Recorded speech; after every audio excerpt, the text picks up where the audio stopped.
attended this church in high school was incredible. There wasn't a doubt in my mind that my then boyfriend Ryan would enjoy it also. So I asked. I thought, why not?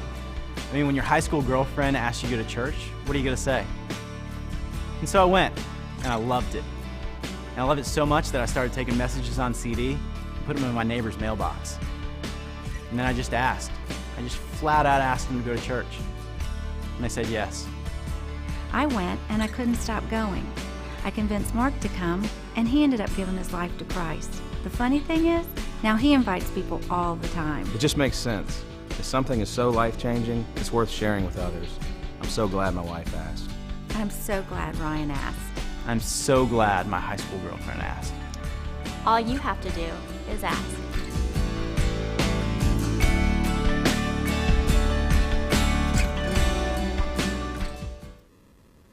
Well, I'm excited that you're here in sort of a season where church attendance isn't always all that great. We thought we would just take a week or two and talk about something that I'm really always excited to talk about as a pastor, and that's sort of why we started the church. And to begin with, I want to apologize because this isn't really a message. This is more like a talk today. In fact, some of you this afternoon, you're gonna realize at some point, I think around 3 or 4 o'clock, oh my goodness, I went to church. He didn't even quote from the Bible today. And you'll email me, and I'm just telling you in advance, yeah, I know that. But last week, I preached from 2 Chronicles. And I think, nobody preaches from 2 Chronicles. In fact, I've never heard a message on that passage, so I think that counts double. Anyway, if you're thinking about it, that's my view, my perspective. But what I want to do is I just want to peel the canvas back a little bit and talk about why we're the church and what your role is in that. Next week, I promise we'll use the Bible again and the whole deal as we wrap up this series. But we really started this church 2.5 years ago. And all we really had was a dream. All we really had was a hope. And some of you were part of that. Some of you are here because we started a church and your friends invited you or you heard about us and you showed up. But really all we had was this idea. We had this idea of what church can be. And as you've heard us say many times, we didn't actually want to just start another church because Central Ontario, Orillia and Barrie, where we have our campuses, there are lots of other churches in the community. And we didn't set it up because we wanted to compete with other churches. We really did not want to just, drain out somebody else's church to grow our church. That isn't the goal. That's never been the goal. That's not our hope. That's not what we pray about. We actually wanted to create environments that we hoped people who don't go to church would love to come into. We wanted to create a church that unchurched people love to attend.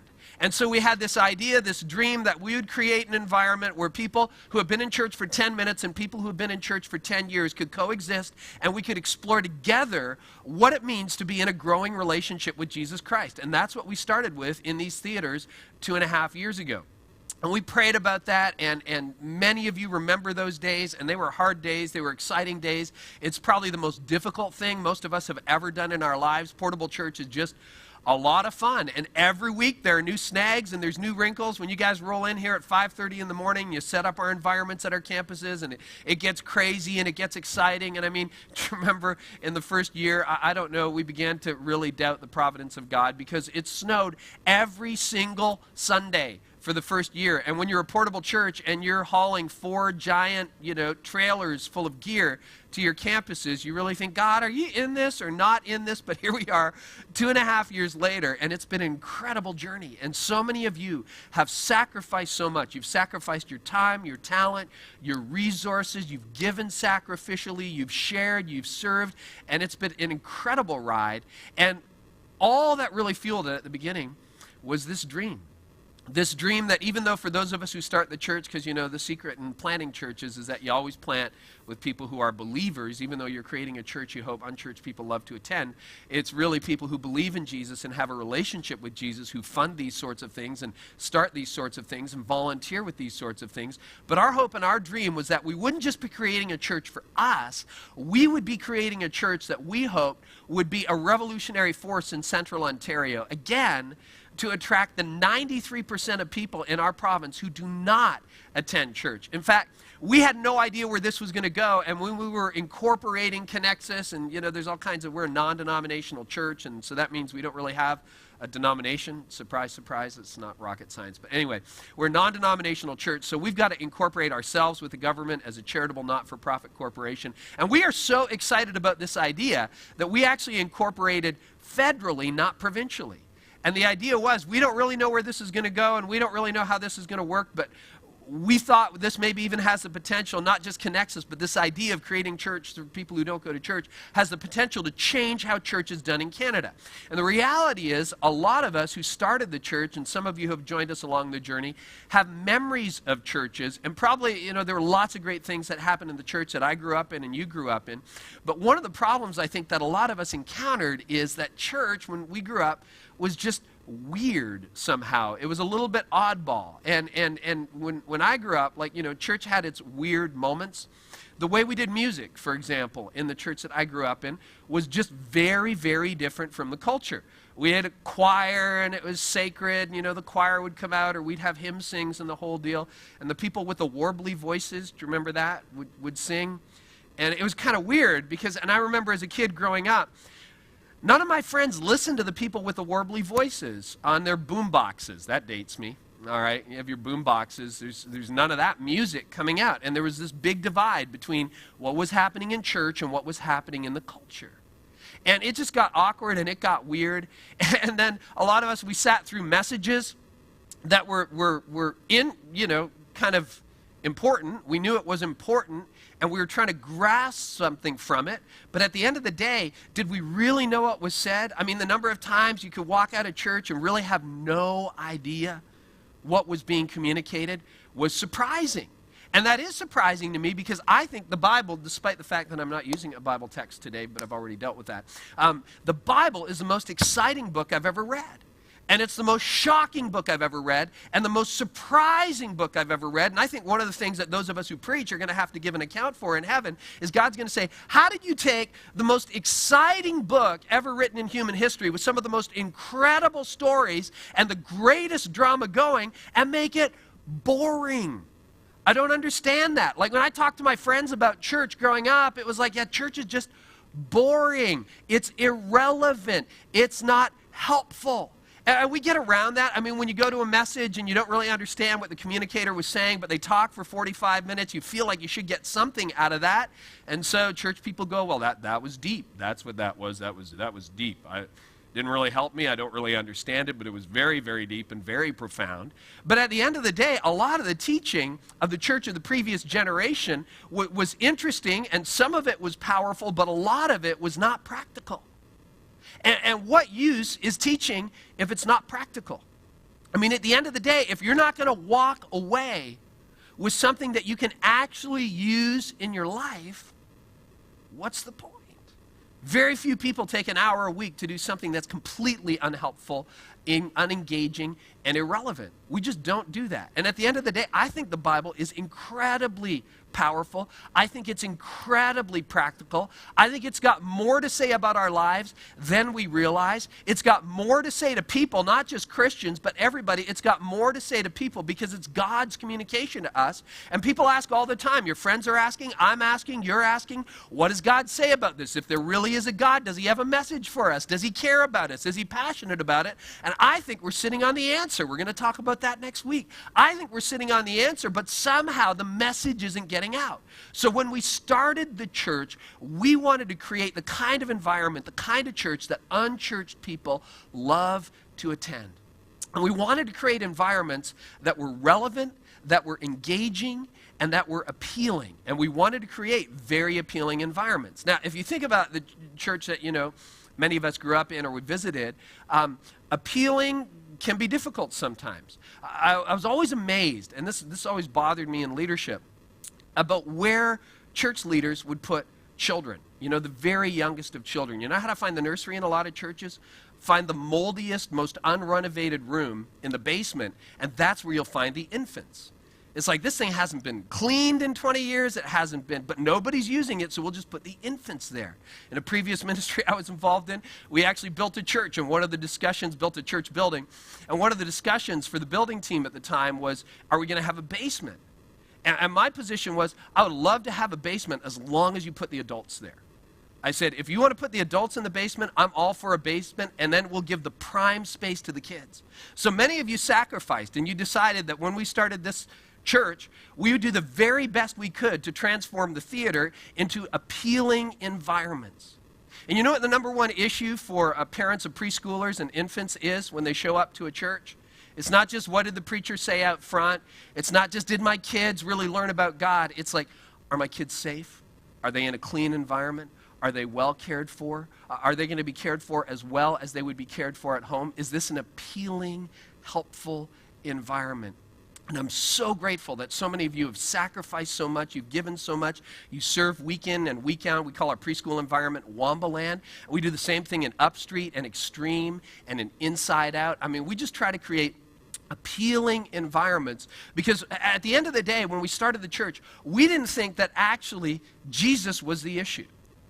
We don't think that Jesus is the one that people are not attracted to. We thought that maybe the stumbling block was the church.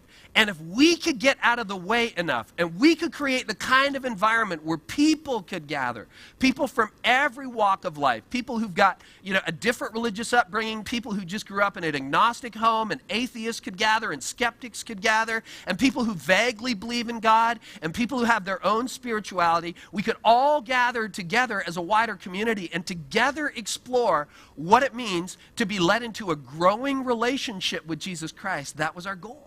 And our dream was that we would see person after person who had given up on the church or never gone to church or written off the church get into a relationship with Jesus Christ and be baptized and see their life changed and realize, my goodness, this God thing is real. And there is a Heavenly Father, and there is God who loves me, and there is a Savior who died and rose again and forgave my sins. And so it's not the message we wanted to change, it was really the environment in which we communicated that. And earlier this year, we decided to sit down and try to evaluate how well we were doing. Because, you say we want to start a church that unchurched people love to attend, and we really want to make an impact on the next generation, and we want to create appealing environments. And we sat down as a leadership team at the beginning of the year and began to ask, well, how do we actually know? I mean, we have multiple campuses and we have multiple services, so it's not possible for me, let alone even all of our staff, to know who's actually attending. And we can read the database and we can see, if you fill out a card, we get some information. But we thought maybe we should start changing the questions that we're asking. And so what I want to do for a few minutes is I want to share a little bit about just a snapshot of where we are 2.5, almost 3 years into the life of Connexus, and just share some of the things we're learning. And it's been an incredible 2.5 years. It's been a difficult 2.5 years, but it's starting to become a very rewarding 2.5 years. And our passion, the thing that drives us, the thing that drove us at the very beginning is going to be the thing that drives us right now. The thing that's driving us is we want to create an environment that unchurched people love to attend, that they love to come back to, with the end goal in mind. We hope, and this is their decision, we can't really make it happen, this is your decision. I mean, if you're one of those friends who showed up, this is your decision. We hope that you'll discover that Jesus really is who he said he is, that God actually loves you, that he sent his son to die for you, and that you can have a renewed life, a brand new life in Jesus Christ. That's what we hope for. That's what we pray for. That's what we dream about, because that's what's happened to a lot of us. We just want to get out of the way, and we want to facilitate as best we possibly can helpful, appealing, relevant environments to hopefully, I should say, foster that in your life. So when we sat down as a leadership team, we started asking questions. We began to say, how do we know that people are actually attending? And particularly, how do we know that we're really reaching unchurched people? I mean, the church is starting to grow, and we're seeing more people at our services, and we're excited about that. We're adding environments, and we're pumped about that. But how do we know, other than just getting stories? And we know people relationally, and, we're not large enough that we don't know everybody. We know quite a few people, but how do we actually know that this is working? And so, nobody really pays attention to this, but we started asking different questions on the welcome card, and many of you have filled out a welcome card. So we've had hundreds of responses to this over the course of the year, and we're just excited to see what's going on. So I want to share this with you. And simply the question we ask when people attend our campuses is this: how often do you normally attend church? How often do you normally attend church? Now, what you need to know, when people answer this kind of question, they often answer it in a way that, and pollsters, I mean, I've talked to the Barna Institute about this, and we talked about, they poll Christians all the time. There's this tendency, people tend to over-exaggerate how often they attend church. It's kind of like if you grew up in church, but you've been away and your mom asked, so you go into church, it's like, oh yeah, when were you there? Well, there was this wedding, you know, and then there was Christmas, and I think somebody died, and I went to a church then. You know, people universally tend to overestimate, and I know nobody at Connexus would ever distort reality, but I'm just saying, the pollsters would say that we probably exaggerate this a little bit, and here's what we discovered over the course. This is a snapshot from the spring and early summer of 2010 about who was attending at Connexus.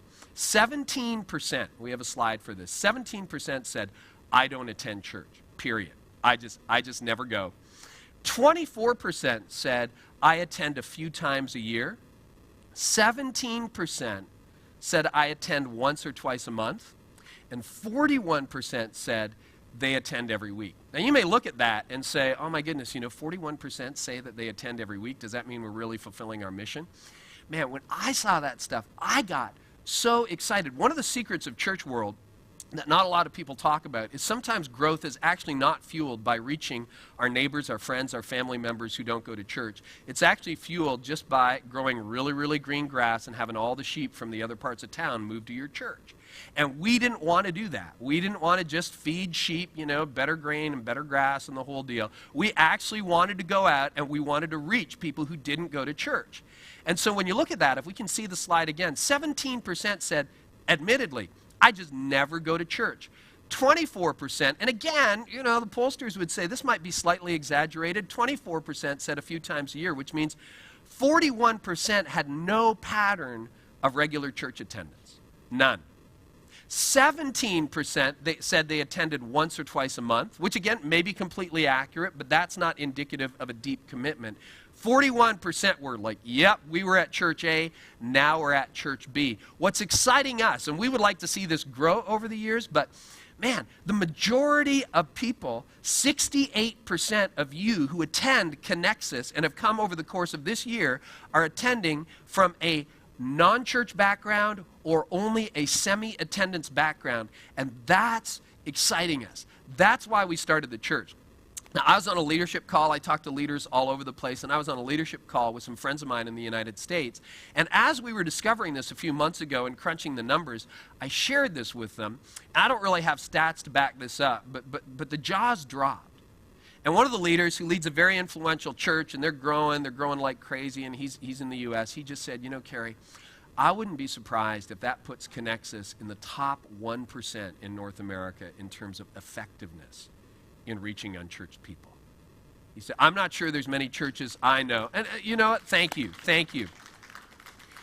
This is not to say we're doing a great job as leadership. This is just to say, man, this is why we started the church. This is what we hoped would happen. This is what we're praying about. And it's not about, I mean, we're using graphs and numbers and the whole deal, but at the end of the day, and we'll see this in part 2 next week as we tell some stories, this is about people. This is about people who wake up and go, is there really a God, and can I know him? This is about people's lives who just feel ashamed of what they've done. They're not even Christians, but they're like, I know this isn't how life is supposed to be lived. I know this isn't really what I should be doing. I know this isn't really, my marriage isn't going the way it should be going, or I'm very successful, and I'm rising in the corporation, in the organization, in school, and wherever, you know, you're serving. I'm doing better and better, but there's something inside that's missing. Or my family isn't working out the way I hoped it would work out, or how come I'm so successful but I'm so empty? And they're asking these questions, and they're not sure where to turn, and our assumption was they'll be interested in Jesus. They just don't think the church can help. And so when we started the church, we wanted to create a church where those people who are our friends and our neighbors and our family members who have given up on church or never been to church could come.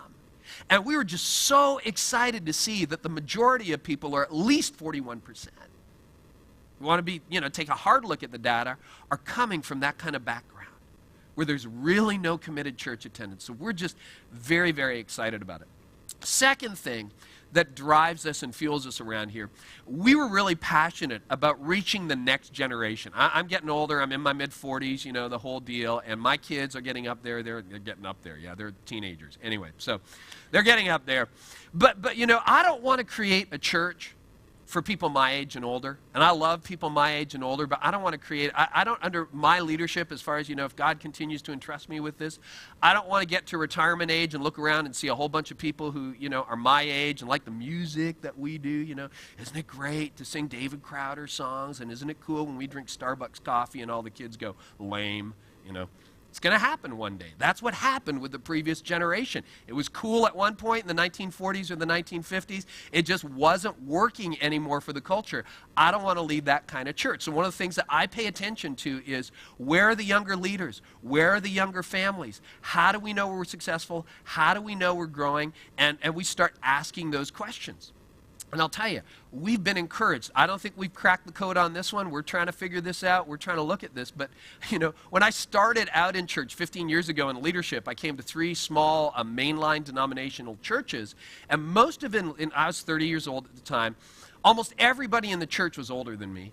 And almost all the leadership were in their senior years. And so we sat around a table and we started to ask, what does it take to be a church? And what does the Bible say about the church? And we started asking those questions. And I remember saying, where are all the young people?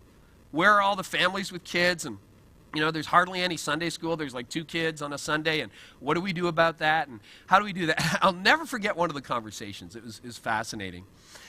And this was in Central Ontario. And so the people who were around that table, I love them dearly, and I say this with great affection, said, oh, that's easy. Everybody who lives here is old. It's like, really? Everybody? Don't say that around somebody like me. I said, everybody around here is not old. I mean, there's still elementary schools, and they're still taking kindergarten registration. No, trust me. We lived in this community for years and years. Everybody around here is old. So I went home, and I booted up my modem on dial-up. Do you remember those days, 15 years ago? And I started searching online, and I found StatsCan data, and I came back to the next meeting. And I said, okay, they actually do this thing called a census. And we're going to look around, and we're going to look at this community, and we're going to see how old this community actually is. And so we did this little contest, and we don't gamble and the whole deal. But I'm like, okay, what percentage of people do you think are people under the age of 50 with children at home? It's like 13%. It's like 8%, 20%. I say, here's the data. 70% of our community is people under the age of 50 with children at home. And as the jaws dropped, we realized as church leaders that it was probably true that the only people we knew in our relational circle were older, and everybody who went to church was older, but we were missing out on an entire generation of people. And it was like, we got to do something about it. We got to create the kind of church that those people would want to go to, and that those children can come into and learn about Christ and understand what it means to have a heavenly Father that they can trust no matter what, and to have a friend in Jesus Christ, and to learn to make wise choices with their lives. We've got to create that kind of a church. And so we sat down and we spent years trying to crack the code on that and figure that out. And that passion fueled us as well when we started Connexus. It's like, I just don't want to do a church for my friends. I want to build a church, for all generations. But if we're going to focus or we're going to fall on a particular side, I would really want to be the church that's reaching out to people in their teens and 20s and 30s. And you can read about this if you're interested in church leadership, and some of you are. You can see there's all kinds of discussion going on right now online and at conferences about what's happening to what we might call college-age kids, kids who are 18 to 30 years old. What's happening to all of them? Because they are disappearing from churches across North America, even in the Bible Belt. They're disappearing from churches, never to return. And what are we going to do about 18 to 30-year-olds? And 5 years ago in our ministry, we had grown and the whole deal. I was talking to a lot of parents who are my age or a little bit older who said, I've got, kids who are 18 to 30, and I would love for them to come back. And the big issue was for the parents to get their children to come back to church. And it's like, well, I think they would like the music, and I think they might like this, and I think they might like that. I got to tell you, one of the highlights for me, getting the privilege to help out in the leadership community here at Connexus, is actually to meet so many of the people at both of our campuses in Orillia and Barrie who are in that 18 to 30 age bracket, who are showing up on their own. The number of teenagers I've met who just show up. It's like, my friend invited me, I heard about this at school, or I was at a party and they said, you know, the church, and they just show up. And I'm having conversations with them at both of our campuses, and what are they telling me? I love this church. I'm 22 years old. I love this church. My friend told me about it. I hope my parents will start coming to church. It's like, wow, that's exciting. One of the issues we've got at our campuses is one of our fastest growing environments this year is our Wambaland environment, which is our preschool environment. In fact, we expanded it at our Barrie campus in the spring, and I was in a meeting over the past week, and I learned we may have to expand it again, which is an incredible problem to have. I love that, because the people who tend to produce little children are in that 25 to 35 age bracket, which is exciting and amazing. And I'm just so thankful for what God is doing in there. Now, that's a little bit, I don't think we've cracked the code. I think we could do a lot better in that area. I'm not saying people my age don't matter or older adults don't matter. I just think it's great when people my age, and this is the kind of adult I want to be in 20 years, get behind reaching a next generation. You know, at the end of the day, if there's a central message to the Christian faith, it's this, that when you're a disciple of Jesus, it's not about me. It's no longer about my needs and what I want to achieve, and what I want to accomplish. It's really about Christ, and it's really about others. And the way I want to give my life away, I want to give it away in a way that really makes an impact on the next generation. I want to be able to raise up young leaders. I want to be able to see environments and somehow even be involved, even, you know, if it's some side role. I want to be involved in a church that's really making an impact on that next generation, kids and college-age students and young families. That's what I want the rest of my life to be about. So it's not an inward-focused life. It's not about, you know, how much golf can I play or how many times can I get away. I want to give it away serving the next generation. And I'm excited to be part of a community that I think's got the same heart. So we haven't cracked the code. We've seen a lot of growth in that area, probably our biggest growth area over the last year and a half. And again, we can't measure this really scientifically. We haven't fully figured out how to do that yet without creating a 72-page welcome card. But, you know, we just see more and more growth among the 15 to 30-year-olds. In fact, when we baptized, I think it was 24 people this summer, the average age of those we baptized was 27 years old. Now that was exciting, and that was an adult baptism service. So we were pumped about that, and we think we're starting to make progress in that area. But here's what's exciting, because you might be saying, oh, listen.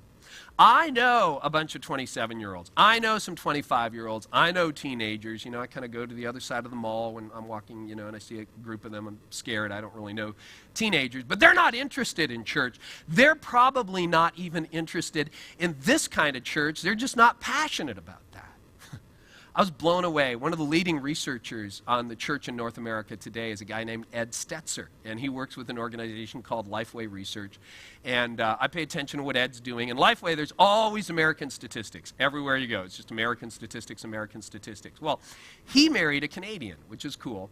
And so he has a little heart for our country, and he released this data earlier in the year, and I messaged him. I'm like, can I have this data? So he gave me some data, and he actually studied, his organization, Lifeway Research, studied the attitudes of 18 to 30-year-old Canadians. So we got data for our country. So I want to share a little bit with you about that. And what's fascinating is, while the stereotype might be that 18 to 30-year-olds or 15 to 30-year-olds are not interested in any form of church, the research in our country shows the opposite. Look at this. This is a survey of younger Canadians in Canada done by an American organization. 75% of younger unchurched Canadians agree that church is generally helpful to society. Wow. Really? They're just polling people at, like, you know, coffee pubs and schools and in the workplace. You think the church is generally good? Like, yeah. See, my generation, I don't think would have answered that way. They would say the church is negative, the church is bad. These guys who don't go to church, like over 90% of the people that we're polling, you need to understand the contradiction, don't attend church. But they think the church is helpful to society. Interesting. So there's a gap. Look at the next stat. 78% agree that God actually exists. Now, this is also fascinating. And all of us personally, we all know like one or two atheists and a few agnostics and people who don't know. But the reality is, every poll I've ever seen shows that the vast majority of people in our country and the U.S. believe that there is a God. They may not believe that Jesus is revealed as the Son of God and the Savior. They may not know, God might be that big spirit in the sky or whatever, but they're open to spirituality more so than we think. Next stat, 50% agree. This is fascinating. Remember, 90% of these kids, 95% maybe, don't go to church. 50% agree that Jesus died and came back to life. Really? Wow. Now look at this. 51% said they would be willing to study the Bible if a friend asked them to. Wow. Now, for those of you who are empty nesters, those are your kids. For those of you who parent teenagers, those are your kids. If you live in a neighborhood with lots of those kids who like their music loud at night, those are those kids. Those are our friends. Those are our neighbors. Is there opportunity in Central Ontario? Absolutely. There are thousands of people in Barrie and Orillia in Central Ontario who fit that description. We have the Lakehead campus opening in Orillia. We've got, Georgian College in Barrie. And outside of college, there's lots of college-age people, singles and people just getting married and starting families who fit that category. So is there potential for this kind of environment to work with thousands of people? Absolutely, absolutely. We found that surprising. And then the other thing we wanted to do, we wanted to find out, because you've heard us talk about this over and over again, we wanted to find out, are people actually inviting their friends? And again, we didn't want to pull you and just say, are you actually inviting your friends? Because that might be a little bit like church attendance where everybody goes, of course I am. So we asked your friends. How did you get to Connexus? And so we changed up how we record data this year. And you'll notice on our welcome cards that we started asking questions. Because at the end of the day, if we were just creating a church for people who already went to church, I'm not saying we don't want to do this anymore, but we are way off our mission. And that's not why we started the church. So we wanted to know, are we actually attracting people who don't go to church? And we were delighted to discover that the overall answer to that is yes, we're starting. Can we do better? We can do better. But it's incredible to see what's happening. But then the second thing is we made a conscious decision at one point, about almost 2 years ago now, that we were going to stop advertising. All right, we could have done like flyers, for example, today when you came to Connexus, you got a flyer. It's about our next series, not next week, but the week after. And we had these produced. We could have produced a couple thousand more and stuck them in mailboxes. And I spent years doing that in ministry. And you know what? It's effective. People show up. But at the end of the day, they show up relationally disengaged. And they show up at church and they don't really know anybody, or hey, isn't that the guy who works in the different department, or didn't I go to school with you, but they don't really connect. And then often 6 months later, they're not there, but a new crew of people had come in who got the flyers, or who saw the billboard with the pastor and his wife and their big smiles, or whatever. So you see all that stuff. And at the end of the day, we just decided that we were not going to do that anymore. That at the end of the day, if I wasn't excited enough to tell a friend, if I wasn't excited enough to pray for my neighbors, then maybe the church would just fizzle and die. And so we started asking this year when people fill out the welcome card, and some of you have done this, and thanks for bearing with us during this talk, but here's what we discovered. 84% of people arrive at Connexus because a friend or family member invited them. Here's the exact statistics if you want to see it. 19% came because a family member invited them. 65% came because a friend invited them. 14% other. I guess you always have to have another category. I don't know what that is. I thought, man, is that like my enemy invited me? Have you guys really been doing a good job in being like Jesus? You invite your enemies? I don't know. I mean, I got abducted and came to church. I don't know what other is. Maybe they just heard about it. But we were so encouraged. 84% of the people who showed up because you invited them. People in your family, people in your friendship network, in your social circle, you told them about it. So why do I share all this with you? Well, a couple of reasons. Number one, we just want to say thank you. Thank you. Thank you for investing. Thank you for pouring your life into this. Secondly, we wanted to let you know what we knew, and we thought this would be a good time of year to do that. And I want to share a story that sort of encapsulates what we're doing. And I could read 20 stories, and if you're going to be here in the fall, you're in for a treat because we are sharing a ton of stories this fall as people's baptism stories get told. So many of the people we baptized this year didn't have faith, didn't attend church a year and a half ago, and you invited them, and they're here, and they're moving into a growing relationship. But rather than telling you 20 stories, I just want to share one person's journey to sort of put the mission and the numbers and statistics into perspective here. And she emailed me last Sunday after church, and we talked a little bit by email, and I said, hey, is it okay if I use this story? She said, absolutely. So here it is. She says, 20 years of another, I won't name the denomination, blank services, and not once have I been affected as I have now twice at Connexus. She's been attending for a couple of months. The band this morning was exceptionally good. That was cool. I like this part about the message. It doesn't sound like the kind of stuff preachers love to get, but I love to get this stuff.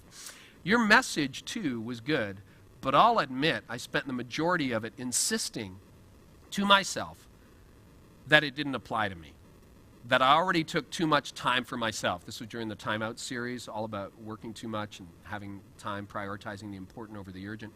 I don't have children, so a 10-hour day, 6 days a week is no biggie. Yeah, it's emotionally taxing to the nth degree, dealing with death and comforting people constantly, and yeah, I can't leave my work at work. But that's part of my chosen profession, so I'll just have to deal with it. I must confess, I sit at the very back and deke out during the final songs to avoid people at the end of the service. So when the lights went out, I wondered what the heck was going on. If you were here last week, you know what happened. You can't really see that online, but it was a different way to end the service. Silence. Complete and utter silence in a darkened theater. Then simple white words on a blackened screen. Whomever came up with that idea was genius. That's our service programming team. I don't know why it hit me the way it did, but it did. It rammed home the message you'd been trying to deliver the entire hour before. Most of all, after a sentence had been on the screen for a while, most of the sentence disappeared, leaving one simple word: comfort, rest. I realized that your message had indeed been very relevant. I just refused to see it. Anyway, wanted to share that. I love this part. Still struggling with the whole God thing, but at Connexus, I'm finding a place where it feels like a soft place to fall. Then she emailed me back. I think I'm going to attempt the Starting Point series, which, although completely outside my comfort zone, seems like a good next step. Thank you to you and the Connexus family for finally providing me with a place to learn where I know I can run away when I need to and come back when I can't.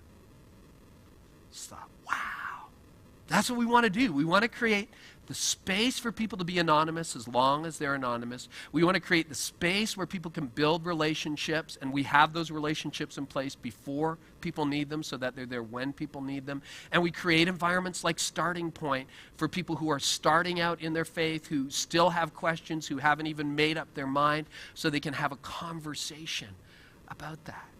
It's like, wow, so excited about it. So thank you for investing in that. Second reason we wanted to share this is if you're one of the people who've been invited and you're going, how come I like this church and why does it work and why do I keep coming back?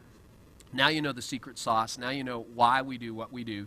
And we hope, we want to make it better, but we hope that this is the kind of environment where you yourself can invite your friends into. And the third reason I wanted to share it, and this is where we're going with the last few minutes of today and into next week, is we have an unprecedented opportunity to make a difference in our lifetime.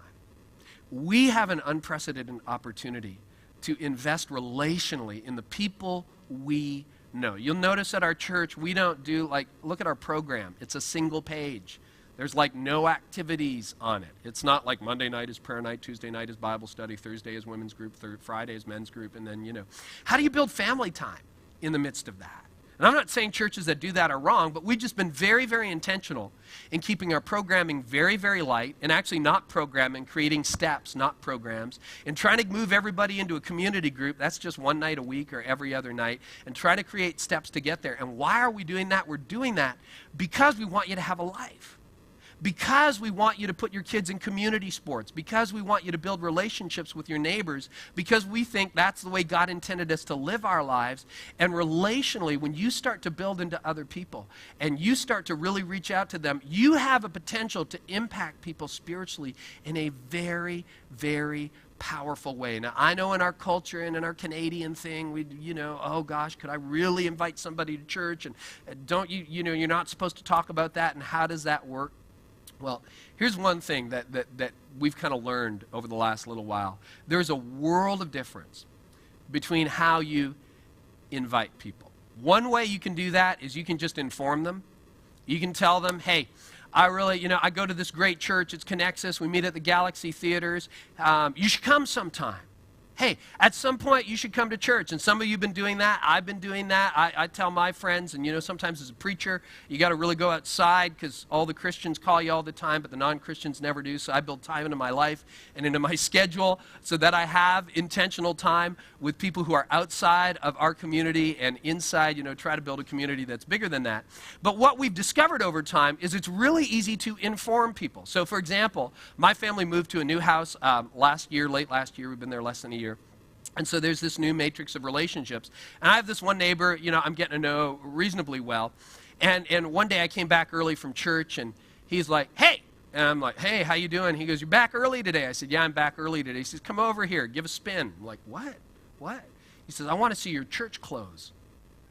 It's like, okay. Kind of look like I do Monday to Friday. And he was surprised because he comes from a Catholic background. And he thinks I'm a priest, or he doesn't really understand all that stuff. And he's like, I just want to see that. Now, that neighbor, I've informed. He knows I'm a pastor. He knows we meet at the Galaxy Cinema. I've said, you should probably come sometime. And he's like, yeah, we probably should do that sometime. But you know what happens with all those conversations that you meet somebody, it's like, we should have lunch sometimes. It's like, when do you have lunch? Never. We should get the kids together sometimes. Yeah, when's that going to happen? Never. We should go on vacation sometimes. When does that really happen? It just doesn't. Because that's not really an invitation. That's information. You're informing people. And every once in a while it works. You told somebody so many times about your church and the great band and how killer the band is, and you actually understood the message or whatever it was, and you told somebody about it. And maybe after 5 or 10 of those conversations, they might come out or they might dig out. But usually that's not very effective. In fact, there's a whole other way to invite people. And that is you just ask them. If you say, hey, you should come to my church sometime, that's like, I don't really know. If you say, how would you like to come with me next Sunday? Our service times are 8:30. We're beginning this brand new series. I would love for you to come. Do you need a ride? I'll take you. And you're like, oh, that's a big risk relationally. I don't know whether I could do that. Like, that's very specific. That puts something on the line in a relationship. And I got some more to talk about next week, but I got to tell you, I was thinking about this message a few months ago, and I always try to keep space in my calendar for people who don't go to church, and so people want to have breakfast, and sometimes it's like, I'd love to have breakfast with somebody who doesn't go to church. So there was this friend of a friend, and I have permission to tell this story, a friend of a friend that I knew about a year ago, and I was in contact with him, and he didn't go to church, and he'd had some stuff going on in his life. And I'm like, do you want to get together? And it didn't work out last year, but then he contacted me again, and he said, hey, you want to get together for breakfast? So I said, sure, I'll get together for breakfast. So we went for breakfast a couple of months ago. And we talked, and I just listened, and he told me all about his relationships and his business and what was going on, and I just pretty much listened, and we didn't have time to finish up the story, and I said, well, let's have breakfast again. So we had breakfast again about a month or two ago, and I sat down and listened, and he knew I was a pastor, and he knew the deal, and we're just getting to know each other. And I said, well, where's faith in this whole story? Where's this thing going? And he's like, well, yeah, I have a belief, and, it's interesting and kind of important, but he wasn't attending church on a regular basis. And so I just asked him. We were wrapping up breakfast, and I said, well, I wonder if some of the stuff underneath this is spiritual. And I said, what are you doing this Sunday? He said, nothing. I said, how would you like to come to church? We have 8:30 and 10 o'clock services, are very, very specific. You know what he said? He said, I can't believe it. We have just spent 2 hours together over breakfast, and you turn this into a will you come to church with me deal? No, that's not what he said. He just made that up. You know what he said? He said, I would love to come to church. I would love to. What time is it again? And he wrote it down. And the next Sunday, I couldn't believe it. He was here. I met him at the 8:30 service, and we talked about it, and we had a conversation. And it's funny, I didn't have to invite him again. He came all by himself, again and again. And now he's bringing people who are important to him in his life. And what I've discovered again and again, in fact, I can't remember a time in my life where I've specifically invited somebody and they have been offended. They haven't all come. But my goodness, I just get so excited because I believe, and this is what we're going to talk about next week, I believe that what we sit on, what we talk about, what's at the heart of this, it's not about Connects, this is not about a church for people, it's not even about our cool environments or whatever. This is about Jesus Christ, and I believe he's got the most life-impacting message that you could possibly have. And if you really love people, and I love people, I want them to be in on something that can change their lives. And we want to create the kind of environment where that can happen at people's own space, in their own time. We want to get as far out of the way as possible so that people can really have an encounter with Christ, but really be there to help them along the way and take those steps. And we just want to do that. That's what we want to do. And if this church is growing, and it is growing at both of our campuses, you know how it's growing? It's because you're inviting people. And this week, I want you to think about the difference between informing people. Yeah, I go to this church and you should come sometime, or why don't you just, one day at some point in the future, at some point. Today, we handed out that card. I don't know where I put mine, but you've got yours. That card.